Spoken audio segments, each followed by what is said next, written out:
and I want to welcome you all to the first Lamb Summit in the United States.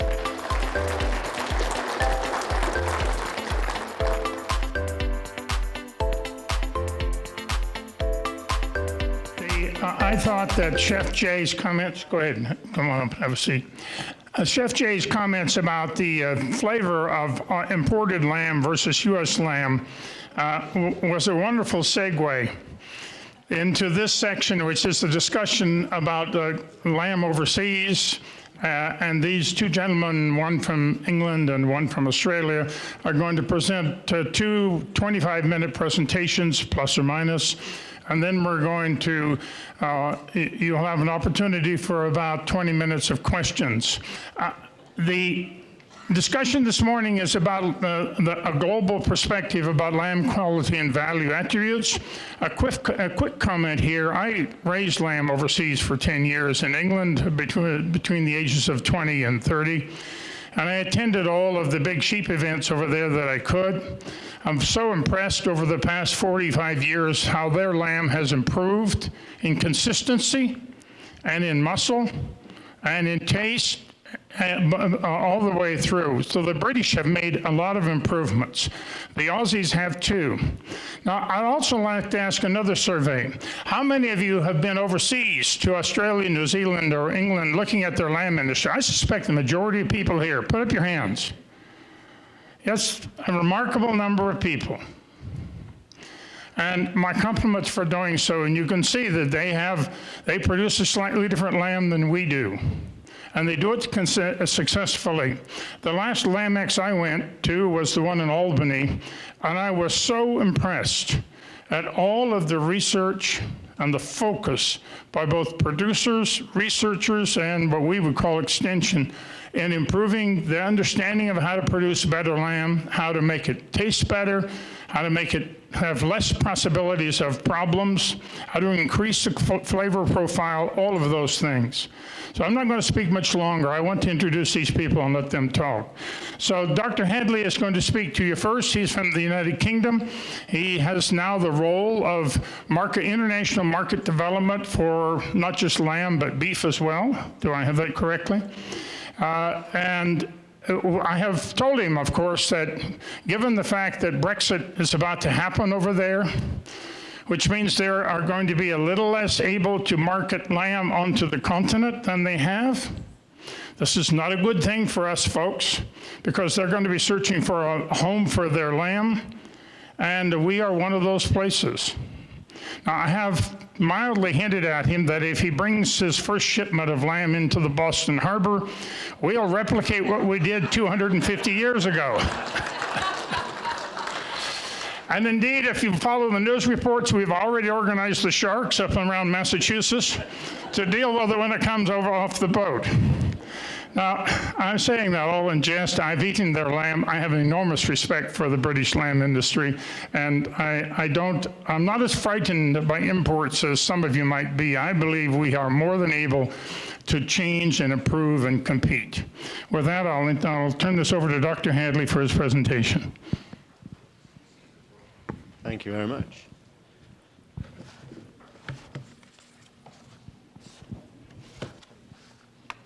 It'll take me a second to set up. So I think I'm very welcome.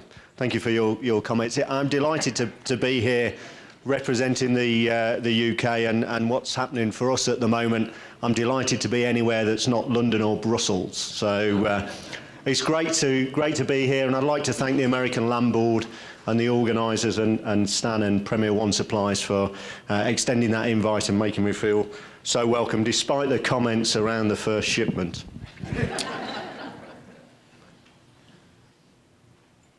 Let's see if I can just work the technology.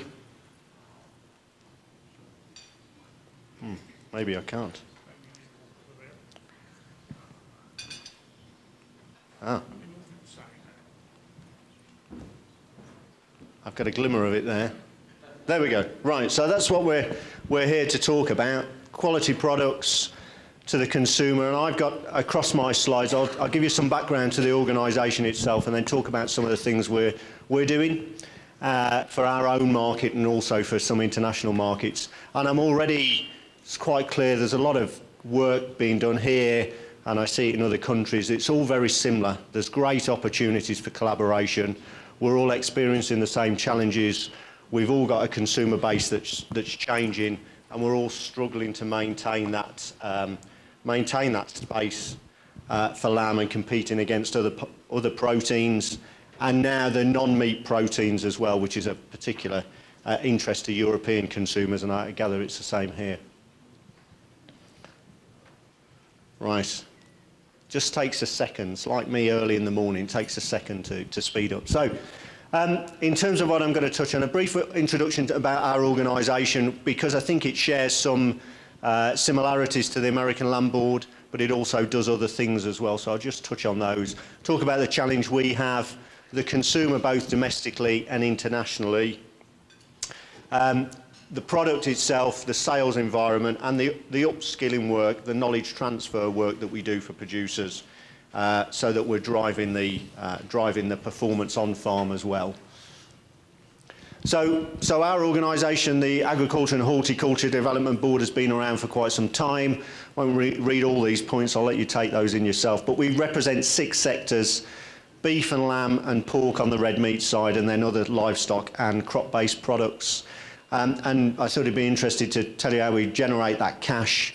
There's a red meat levy on those, well, a levy on all those products, but the red meat levy from lamb is 80 pence per head killed. So it's collected at the abattoir, and it comes largely from the producer, the primary producer, with an amount from the processor as well. So it's a shared investment. And we have a board of 12 sector leaders that inform our strategy. As an organisation, we've got just over 500 staff, an operating budget of $83 million, but the lamb budget and money raised in the lamb sector is only spent in the lamb sector, and that's consistent across the sectors, is around 10 million. And from that, we do a range of things which I'll come on and talk about. We respond to our levy payers and stakeholders. We report to DEFRA, which is our Ministry for Environmental, Food and Rural Affairs, and we have a 5-year review cycle to analyse and compare what we've done and what the impacts have been. And just very quickly, this kind of divides what the work that we do, and we work in 2 areas mainly. We're trying to improve the retail price of lamb, which is difficult, or maintain consumption patterns, but we're also trying to drive farm improvement and farm performance. So the margin left in the middle is as great as it possibly can be. Not all the costs or poor on-farm performance won't be covered by the marketplace. So we have to drive the market demand and drive the efficiency on farm. And you can see some of the work we do there. And just on the international front, my area, it's about building market access in those markets, and potentially post-Brexit for us, what the situation and the trading environment will look like.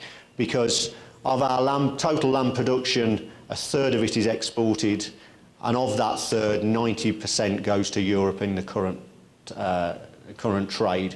So it gives you some idea of the scope of the challenge we face if our relationship with Europe changes to the point where it becomes increasingly difficult to sell product. At the moment, it's not difficult because sterling's particularly weak, so our lamb looks like great value. And each sector has its aims and objectives around that farm performance and market development.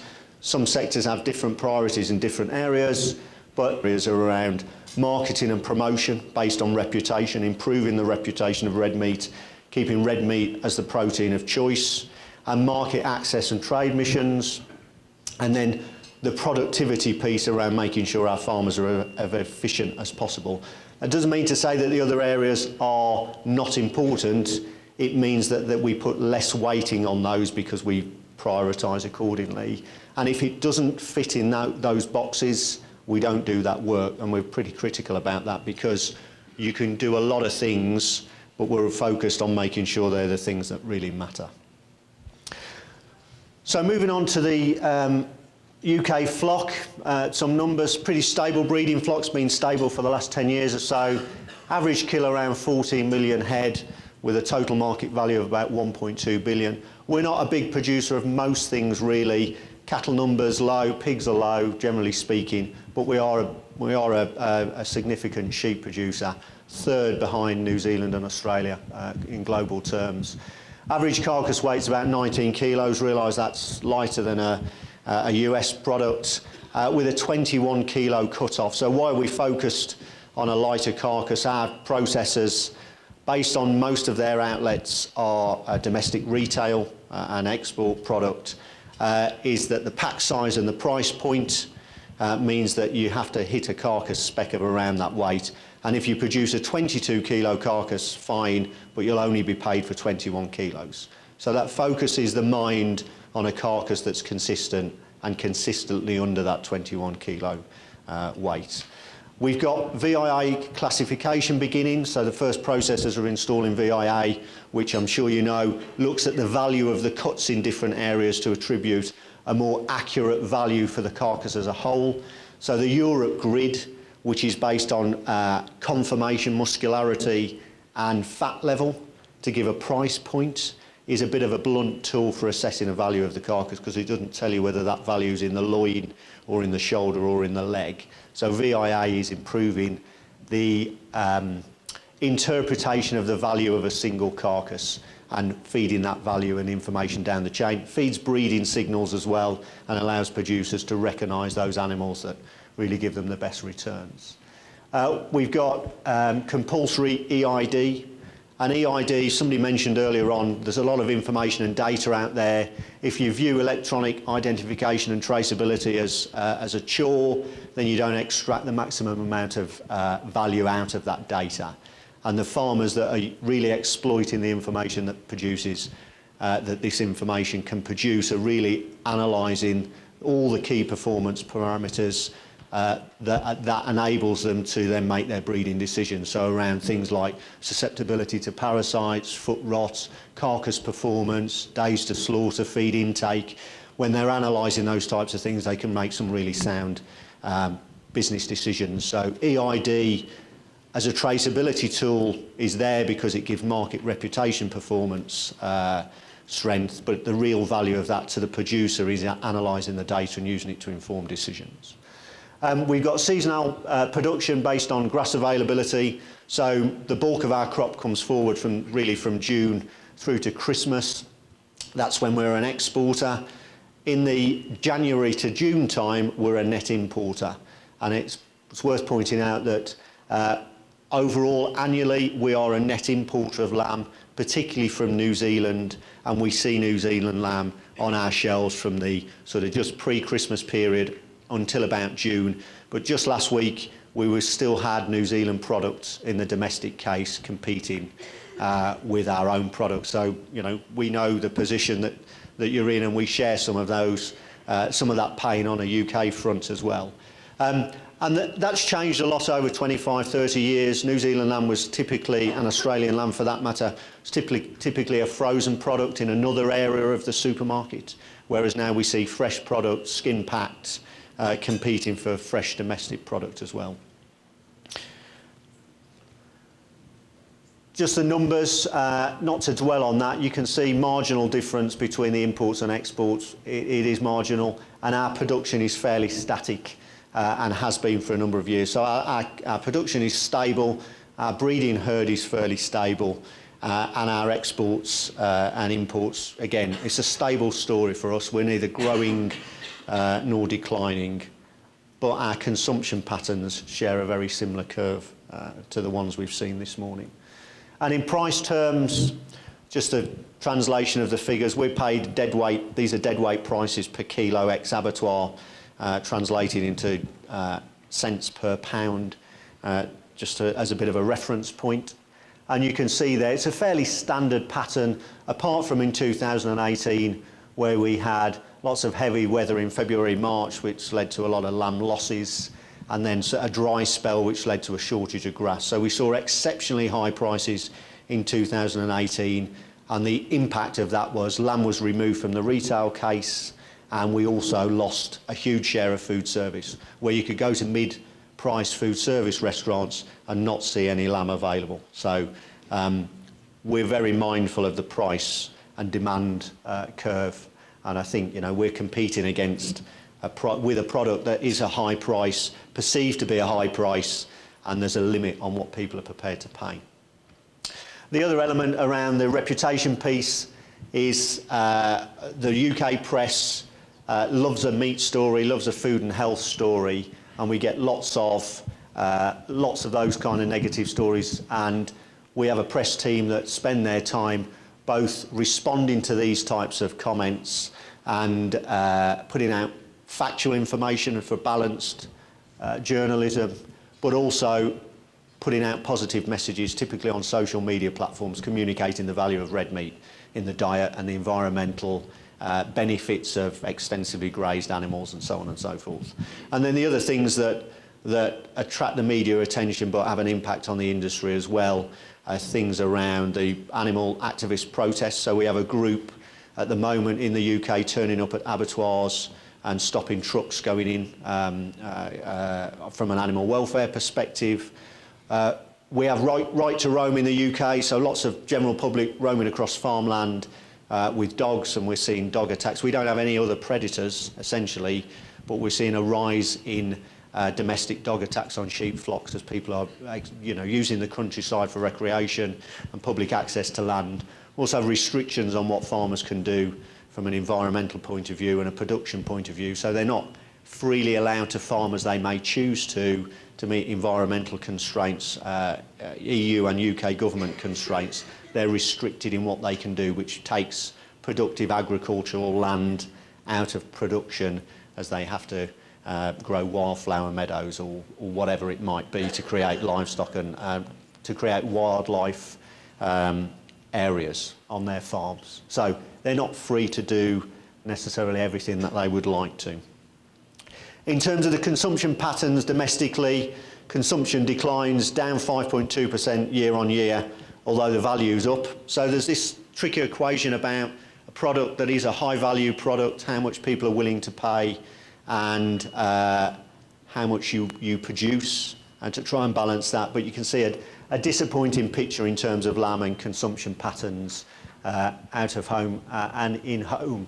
And the figure in the top right hand corner, that's our average per capita consumption of lamb is around £9 per capita per year across the average, and I'll come on to some of the interesting quirks in the marketplace shortly.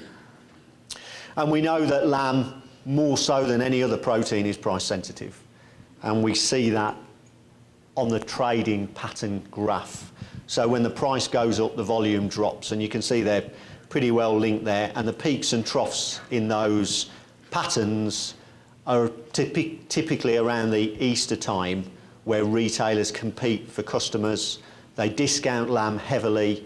Lamb's traditionally consumed in the UK at Easter, which is kind of late March, early April generally, when we don't actually have a great deal of lamb around. So that Easter lamb promotion is hinged on imported New Zealand lamb, and typically, I can't translate this quick enough into cents per pound, but typically you'll see whole legs at around £4 sterling a kilo, which is below the cost, which is below the price that farmers will be receiving for their dead weight lambs at that particular point in time. So our retailers are pretty ferocious in promoting lamb at Easter, because shoppers go in and buy lots of other things as well, as the second most important trading period beyond Christmas.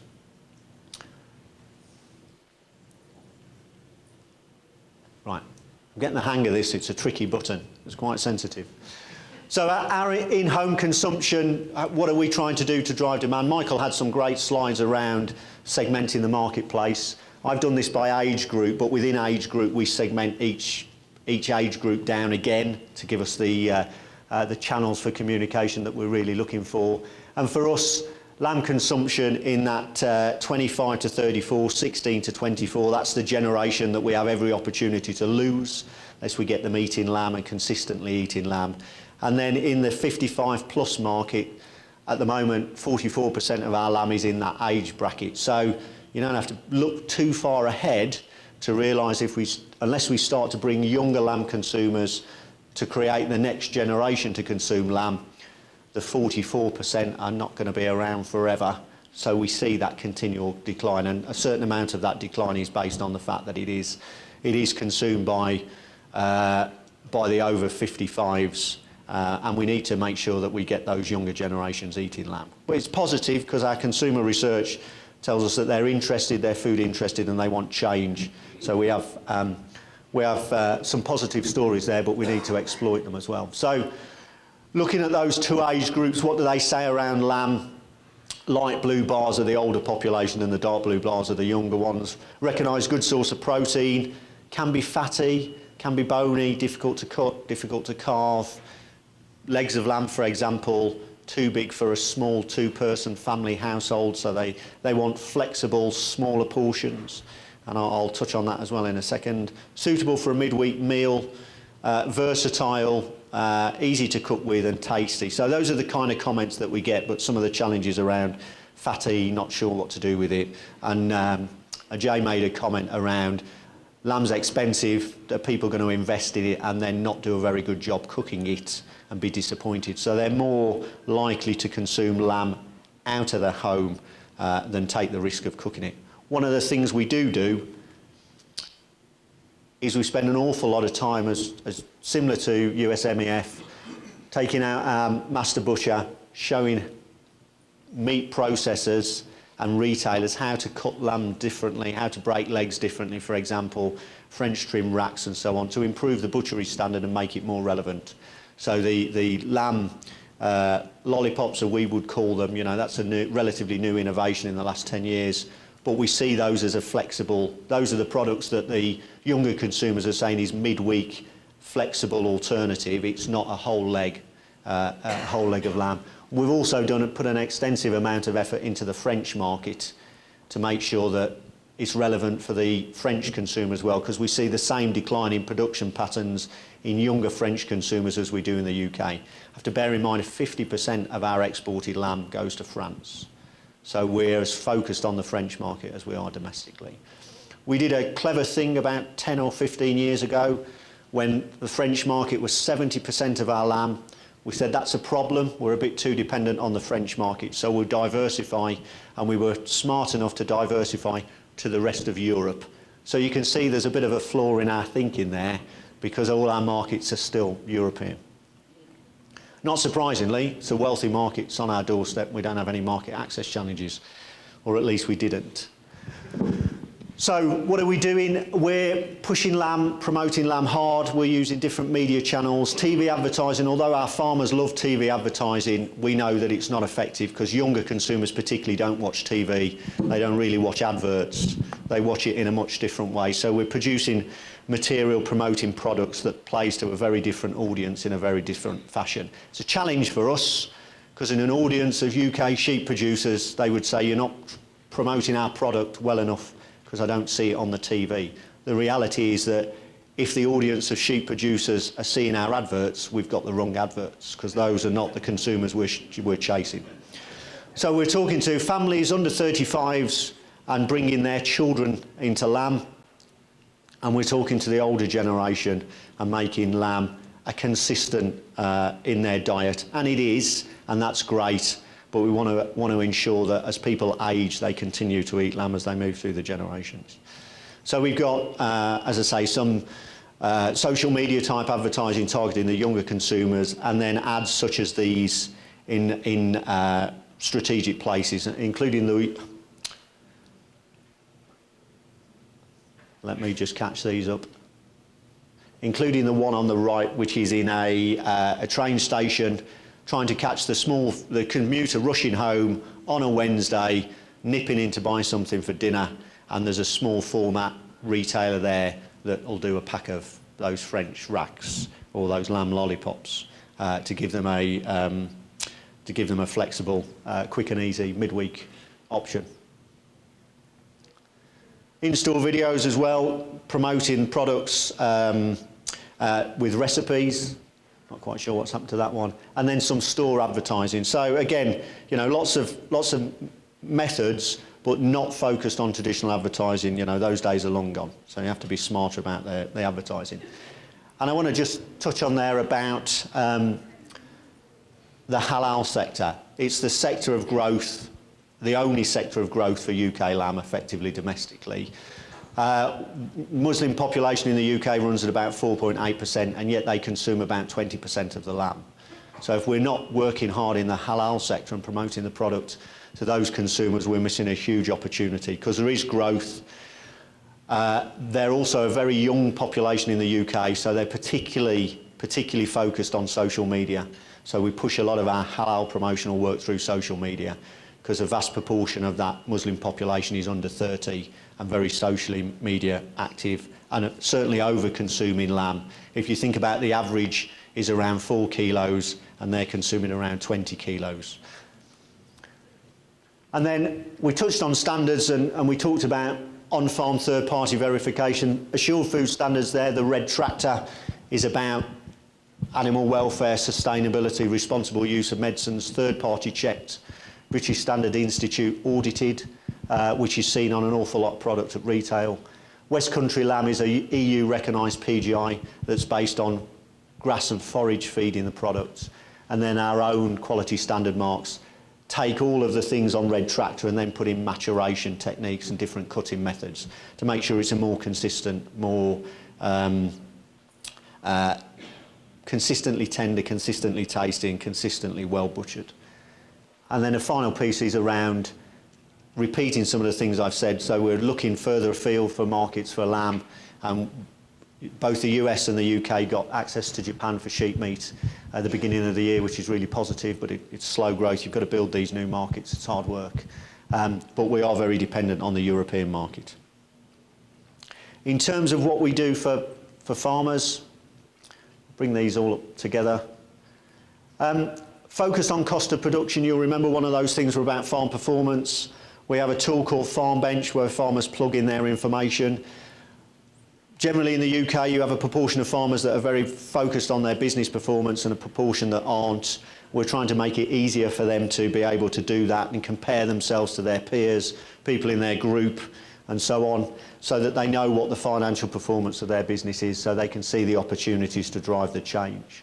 And when we look across our whole production methods, it's only those producers that are in the top 25% that are anywhere near profitable. And that's a really scary picture for the lamb sector. If farmers don't, often they wouldn't know their full and true costs of production. This gives a very false picture. When you do that in a more analytical way, you realise that the industry as a whole, unless you're at the very end, at the very best quartile, then you're probably not profitable in the commercial sense. And we also benchmark that data with international sheep producing countries. There you'll see New Zealand and Australia in the fortunate position of being profitable. Everybody else, it's marginal at best. So I think globally that's got to be a concern. I'm not sure what the US figures would look like, but I'm sure you'd see businesses that would be struggling to be profitable. And then on the genetic improvement, Stan said earlier, we've put a lot of effort into genetic improvement, and we have for a number of years. The business at the bottom, Signet, is an organisation owned by AHDB that does scanning on farm and genetic performance work. I think the figure there in the top right-hand corner, that the top 10% of the Charolais flock in 1990 would be in the lowest 5% of the current population. So that shows how far the Charolais breed has moved in that 25 years, that the top 10% and now would be the lowest 5%. So what are we doing with breeders? Recording an awful lot of information to give them estimated breeding values to help inform their decisions about which rams are doing the right things, thinking about the market value and looking at traits which are relatively new for us to measure, which include loin length, vertebra, intermuscular fat percentage and muscle eye area. And they're doing that by sending people out on farm to performance record flocks to give estimated breeding values, again to enable those business decisions to be made on farm.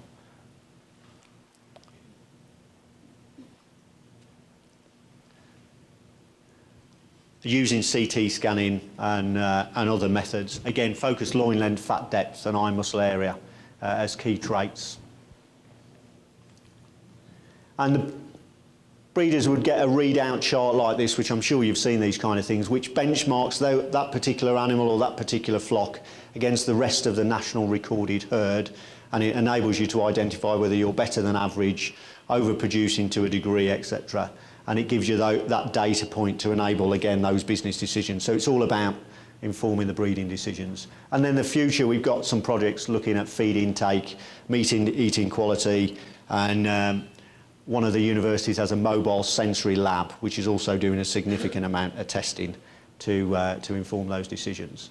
And just to finish off very briefly, we've got a number of projects, particularly looking at genetic performance and genetic potential. RAM Compare is looking at EBV traits to improve the number of things that are recorded to improve better decision making around fat, muscularity, carcass value.